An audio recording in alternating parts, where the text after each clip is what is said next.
ಆನಂದ್ ಸಿಂಗ್ ರಾಜೀನಾಮೆ ಅಂಗೀಕಾರ ಯಾವಾಗ? ಅಂಗೀಕಾರಕ್ಕಾಗಿ ಕಾದು ಕೂತಿರೋದು ಮತ್ತೊಬ್ಬ ನಾಯಕ. ವಿಜಯನಗರಕ್ಕಾಗಿ ನಡೀತಾ ಇದೆ ತೆರೆಮರೆ ಕಾರ್ಯತಂತ್ರ. ಯಾರಿಗೆ?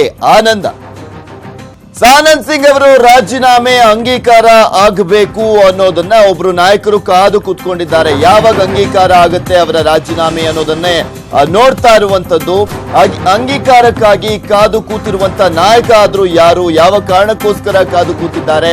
ಆನಂದ್ ಸಿಂಗ್ ಅಲ್ಲ, ಮತ್ತೋರ್ವ ನಾಯಕ ಇಲ್ಲಿ ಕಾದು ಕೂತ್ಕೊಂಡಿರುವಂತದ್ದು. ರಾಜೀನಾಮೆಯನ್ನ ಕೊಟ್ಟಾಗಿದೆ ಆನಂದ್ ಸಿಂಗ್ ಅವರು, ಆದ್ರೆ ಅಕ್ಸೆಪ್ಟ್ ಆಗಿಲ್ಲ ಇನ್ನೂ ಕೂಡ ಆ ಒಂದು ರಾಜೀನಾಮೆ.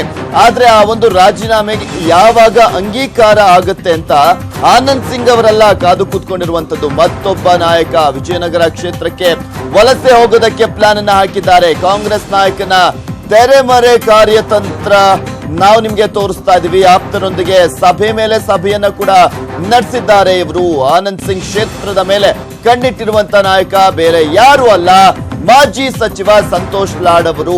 ಸಂತೋಷ್ ಲಾಡ್ ಅವರು ಈಗ ಆನಂದ್ ಸಿಂಗ್ ಅವರ ಕ್ಷೇತ್ರದ ಮೇಲೆ ಕಣ್ಣಿಟ್ಟಿರುವಂತದ್ದು. ಕಲಘಟಕಿಗೆ ಗುಡ್ ಬೈ ಹೇಳೋದಕ್ಕೆ ಸಂತೋಷ್ ಅವರು ನಿರ್ಧಾರ ಮಾಡಿದ್ದಾರೆ ಅಂತ ಕೂಡ ಹೇಳಲಾಗ್ತದೆ. ಯಾಕೆಂದ್ರೆ ಆ ಒಂದು ಕ್ಷೇತ್ರದ ಶಾಸಕರಾಗಿದ್ರು ಈ ಹಿಂದೆ, ಆದ್ರೆ ಕಳೆದ ಬಾರಿ ಅವರು ಸೋಲನ್ನ ಕಂಡಿದ್ದಾರೆ. ಸೊ ಹೀಗಾಗಿ ಆನಂದ್ ಸಿಂಗ್ ಅವರು ರಾಜೀನಾಮೆ ಕೊಡ್ತಿದ್ದ ಹಾಗೆ, ಅಲ್ಲಿ ಅಂಗೀಕಾರ ಆಗ್ತಿದ್ದ ಹಾಗೆ ಸ್ಪರ್ಧೆಯನ್ನ ಮಾಡೋದಕ್ಕೆ ಎಲ್ಲಾ ರೀತಿಯಾದಂತಹ ರಣತಂತ್ರವನ್ನ ಮಾಡ್ತಾ ಇದ್ದಾರೆ.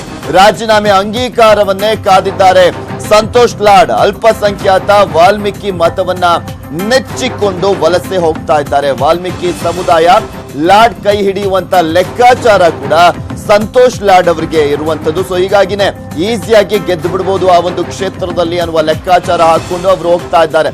ಅಲ್ಪಸಂಖ್ಯಾತ ಹಿಂದುಳಿದ ಮತಗಳೇ ಆಧಾರವಾಗಿದೆ, ನಿರ್ಣಾಯಕವಾಗಿರುವಂತದ್ದು ಆ ಕ್ಷೇತ್ರದಲ್ಲಿ. ಈ ಹಿಂದೆ ಸಂಡೂರಿನಲ್ಲಿ ಜೆಡಿಎಸ್ ನಿಂದ ಗೆದ್ದಿದ್ರು ಸಂತೋಷ್ ಲಾಡ್ ಅವರು.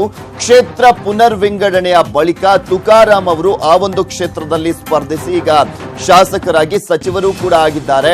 ಇಲ್ಲಿ ಸಂಡೂರು ಕ್ಷೇತ್ರದ ಅರ್ಧ ಭಾಗ ವಿಜಯನಗರಕ್ಕೆ ಹೋಗಿದೆ. ಇದು ಅರ್ಧ ಭಾಗ ವಿಜಯನಗರಕ್ಕೆ ಹೋಗಿರುವಂತ ಹಿನ್ನೆಲೆಯಲ್ಲಿ ಸಂತೋಷ್ ಲಾಡ್ ಅವರಿಗೆ ಆ ಒಂದು ಕ್ಷೇತ್ರದ ಪರಿಚಯ ಇದೆ. ವಿಜಯನಗರ ಕ್ಷೇತ್ರದ ಮೇಲೆ ಕಣ್ಣಿಟ್ಟಿದ್ದಾರೆ. ಇದೇ ಕಾರಣಕ್ಕೆ ಆನಂದ್ ಸಿಂಗ್ ರಾಜೀನಾಮೆ ಅಂಗೀಕಾರಕ್ಕೋಸ್ಕರ ಕಾದು ಕೂತ್ಕೊಂಡಿದ್ದಾರೆ ಸಂತೋಷ್ ಲಾಡ್ ಅವರು, ಮಾಜಿ ಸಚಿವ. ಇನ್ನು ಈ ಕುರಿತಂತೆ ಹೆಚ್ಚಿನ ಡೀಟೇಲ್ಸ್ ಅನ್ನ ನೀಡ್ತಾರೆ ನಮ್ಮ ಪೊಲಿಟಿಕಲ್ ಬ್ಯೂರೋ ಚೀಫ್ ಆಗಿರುವಂತಹ ಚಿದಾನಂದ್ ಪಟೇಲ್. ದೂರವಾಣಿ ಸಂಪರ್ಕದಲ್ಲಿದ್ದಾರೆ.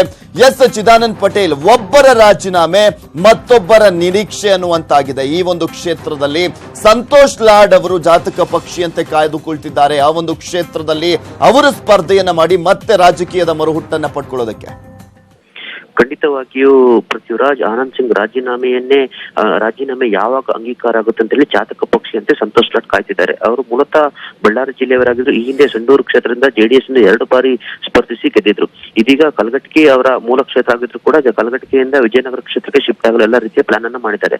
ಆನಂದ್ ಸಿಂಗ್ ರಾಜೀನಾಮೆ ಅಂಗೀಕಾರ ಆಗುವಂತೆ ಕೂಡ ಕೆಲವೊಂದು ಕಡೆ ಬೇರೆ ಬೇರೆ ರೀತಿಯ ಒತ್ತಡ ಕೂಡ ಏರ್ತಿದ್ದಾರೆ ಎಂಬ ಮಾತು ಕೂಡ ಕೇಳಿ ಬಂದಿದೆ. ಆದ್ರೆ ಈ ಸಂಬಂಧಪಟ್ಟ ಇದೀಗ ವಿಜಯನಗರ ಕ್ಷೇತ್ರದಿಂದ ಸ್ಪರ್ಧೆ ಮಾಡುವ ಸಂಬಂಧಪಟ್ಟ ಹಾಗೆ ಈಗಾಗಲೇ ಅಲ್ಲಿನ ಸ್ಥಳೀಯ ನಾಯಕರು ಮತ್ತು ಆಪ್ತ ನಾಯಕರೊಂದಿಗೆ ಚರ್ಚೆಯನ್ನು ಕೂಡ ಮಾಡಿದರೆ, ಸಭೆಗಳ ಮೇಲೆ ಸಭೆ ಕೂಡ ನಡೆಸಿದ್ದಾರೆ.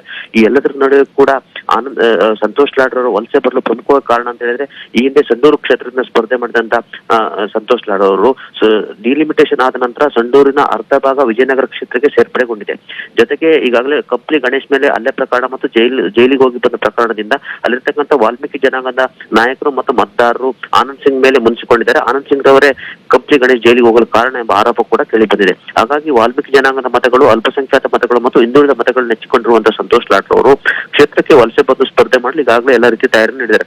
ಒಂದು ವೇಳೆ ಆನಂದ್ ಸಿಂಗ್ ರಾಜೀನಾಮೆ ಅಂಗೀಕಾರ ಆದ್ರೆ 6 ತಿಂಗಳ ಒಳಗಡೆ ಮತ್ತೆ ಉಪಚುನಾವಣೆ ನಡೆಯುತ್ತೆ. ಆ ಉಪಚುನಾವಣೆಯಲ್ಲಿ ಸ್ಪರ್ಧೆ ಮಾಡಲು ಮತ್ತು ಈಗಾಗಲೇ ಕೆಲ ನಾಯಕರಿಂದ ಕೂಡ ತಮ್ಮ ಆಕಾಂಕ್ಷೆಯನ್ನು ಕೂಡ ವ್ಯಕ್ತಪಡಿಸಿದ್ದಾರೆ. ಒಟ್ಟಿನಲ್ಲಿ ಆನಂದ್ ಸಿಂಗ್ ರಾಜೀನಾಮೆಯನ್ನೇ ಕಾಯ್ತಿರುವಂತಹ ಸಂತೋಷ್ ಲಾಡ್ ಮತ್ತೆ ರಾಜಕೀಯ ಪುನರ್ಜನ್ಮವನ್ನು ತಾಳಲು ಇದೀಗ ವಿಜಯನಗರ ಕ್ಷೇತ್ರದ ಕಣ್ಣಿಟ್ಟಿರುವಂತಹ. ಹಾಗಾಗಿ ಬಳ್ಳಾರಿ ಜಿಲ್ಲೆಯ ಪ್ರಮುಖ ನಾಯಕರೊಂದಿಗೆ ಸಂತೋಷ್ ಲಾಡ್ ಅವರು ನಿರಂತರ ಸಂಪರ್ಕದಲ್ಲಿದ್ದಾರೆ ಅಂತ ಹೇಳಲಾಗ್ತಿದೆ. Prithviraj. Okay, thank you Chidanand Patel ನಿಮ್ಮೆಲ್ಲ ಡೀಟೇಲ್ಸ್ಗಾಗಿ.